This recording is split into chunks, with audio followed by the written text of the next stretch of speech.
आउ नहांती Shefali Jariwala. Big boss प्रतियोगी अभिनेत्री तथा मॉडल शेफाली जरीवालांकर गतकाली 42 वर्ष बयस अकाल वियोग घटी हृदघात जोगु मृत्यु होइथिबार सूचना मिली। शेफाली निधन में फैंस और इंडस्ट्री रे शोकर छाया खेली जाइछि।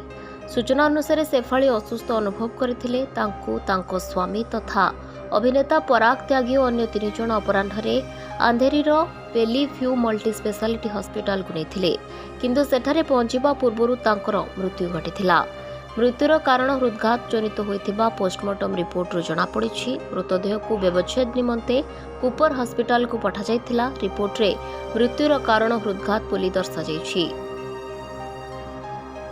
से शारीरिक और हठात तांको वियोग को प्रसंगक और समर्थक माने सहजरे ग्रहण करि पारुनांती, जाहाकु नै सोशल मीडिया रे विभिन्न प्रतिक्रिया देखा मिली।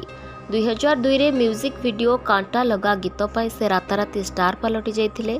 कांटा लगा गाल भाव से घरे घरे परिचित होइथिले। परवर्ती समय से केतेक टेलीविजन सीरियल एवं बिग बॉस और नाचबोली समेत केतेक रियलिटी शो रे मध्य भाग नेथिले। बिग बॉस सीजन 13 रे भाग नेथिले शेफाली। 2004 रे सलमान खान, अक्षय कुमार और प्रियंका चोपड़ा अभिनीत मुझसे शादी करोगे फिल्म रे नजर आसीथिले। तेबे सूचना योग्य अछि 2004 रे से हरमीत सिंह को विवाह करथिले। उभयक संपर्क 2009 पर्यंत तिष्ठिथिला। 2015 रे शेफाली पराग त्यागी को द्वितीय विवाह करथिले। शेफाली वियोग रे स्वामी पराग त्यागी संपूर्ण भाव रे भांगी पड़िछन्ति। Bureau report, Dinalipi live. Dinalipi live को एबे ही लाइक, शेयर, सब्सक्राइब करंतु।